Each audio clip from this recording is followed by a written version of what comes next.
Ukraine is very much grateful for everything that Britain has done so far.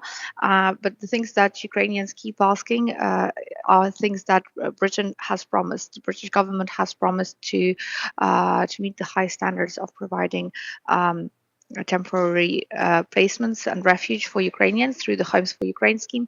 However, at this point in time, there are still problems with that scheme, with access of Ukrainians to safe havens in the UK, and with certain categories of children being basically unaccepted into the UK. 3 days in London, our small delegation, parliamentary delegation from Ukraine, is essentially having meetings in Parliament with our colleagues who have been great on supporting Ukraine, but we are asking them to do more of ripple diplomacy, to speak to other countries to keep doing more for Ukraine. The thing is, as war progresses and lasts longer and longer, people become adapted to it, become used to it.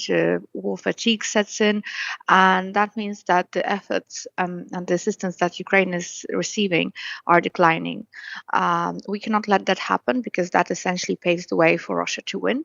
So the reason we are here is to talk up the military support, the economic support for Ukraine, the weakening of Russia economically and militarily, and essentially because the two are very much linked, and also find solutions for the upcoming and also ongoing food crisis. And what's been your message? Because I know that Ukrainian politicians, people in Ukraine, President Zelensky have praised Boris Johnson for all that Britain's done. What would you like to see Britain do more of? What's your message been particularly? I don't know if you're meeting Boris Johnson or anyone in the government. We are not meeting Boris Johnson. We are meeting several government officials. In particular, today we are meeting representatives of the Home Office and the Ministers of Refugees, Sir Richard Harrington. And essentially, the message here is to carry on with the humanitarian assistance. Ukraine is very much grateful for everything that Britain has done so far. But the things that Ukrainians keep asking are things that Britain has promised. The British government has promised to meet the high standards of providing temporary placements and refuge for Ukrainians through the Homes for Ukraine scheme. However, at this point in time, there are still problems with that scheme, with access of Ukrainians to safe havens in the UK, and with certain categories of children being basically unaccepted into the UK. Oh, explain that a bit more detail for me. What are the particular issues with the resettlement scheme that you think need to be addressed, and what do you mean by particular categories of children? Well, essentially, the Homes for Ukraine scheme is another type of visa.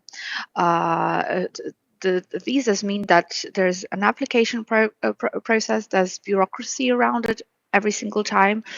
There's long waiting lines, and that just puts challenges and barriers for Ukrainians to come into the UK and to finally resettle and have a place to stay while the war is going on in Ukraine. What we would like to see happen, and by we I mean both Ukrainian people and the British citizens who have so openheartedly opened up their doors and their homes for Ukrainians, is to have a visa-free regime for Ukraine and for Ukrainians. That would solve all problems that exist now. That will allow more British citizens to help more Ukrainians, and that will also alleviate the tensions which exist now and the sort of skepticism about how much the UK is really willing to help on the humanitarian front. As for the children, so there are the situation is that the UK considers children to be unaccompanied if they come to the UK with their grandparents or older siblings or any other relative other than their parents. But in Ukraine, sometimes for parents, it's impossible to take their kids and to apply for the Homes for Ukraine scheme and stay with them in the UK. Such parents are, for example, fighting on the front, They are members of the military.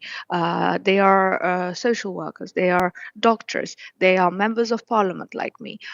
They are government officials. So all of those Ukrainians who are performing a duty and have responsibilities to their country, to Ukraine, they cannot leave Ukraine. They cannot take their children out to safety. And paradoxically, it's their children, the families of such special categories of Ukrainians, who are at most risk to suffer from Russian aggression and from Russian violence, because government officials, parliamentarians, members of the military, doctors who are helping the military, they themselves and their families are all on Russia's hit lists and target lists.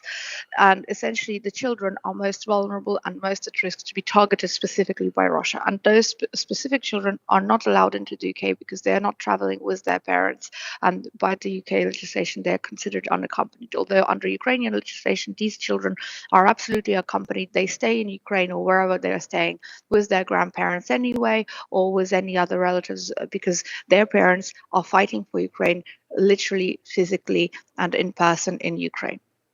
Let's just talk about the situation on the ground in Ukraine. What's your assessment of the military picture? I know there's been talk of some people saying, well, Russia is strategically lost, but there are tactical gains being made in certain areas. How do you read the picture, and is it where you would like Ukraine to be? So Russia is trying to pull Ukraine and the whole world into a protracted conflict again, to make it into a frozen conflict. But they will be willing to freeze this conflict if there's an instrument to legitimize the land grabs, the land gains, which they have done in the last 114 days. So essentially, in the last 114 days, Russia has gained control of 20% of the territories of Ukraine. That's 3 times more than 114 days ago. That's 125,000 square kilometers of land. That's like half of the UK, and that's land. It's not empty land. It's not fields or forests. It's villages, towns, cities where people live. Hundreds of thousands, millions of people, in fact, live on this land. So for Russia to walk away from this heated all-in war into a frozen conflict was legitimized uh, grabs of this extra land, it would definitely mean a win. And then it would also mean that in 10 years' time, they can play the same game again, because they would have gotten away with it, well, twice at least, 2014 and 2022. Now, this is something that we absolutely cannot let happen under any circumstances. And so, what would be your best hope, your most optimistic position on when this is resolved? If everyone in your tour around and you're asking world leaders and governments to step up, when would you hope to see an end to this conflict? Well, the sooner the better, actually, for everyone, because this war is eating away resources, economic resources. It's killing people, taking human lives, taking children's lives. It's destabilizing Europe, but also destabilizing the whole world. There's a food crisis brewing, which will essentially mean that some regions, some countries in the world will again know the pain of hunger and the tragedy of hunger. And the longer this war lasts, the more civilian casualties the world will endure as a result.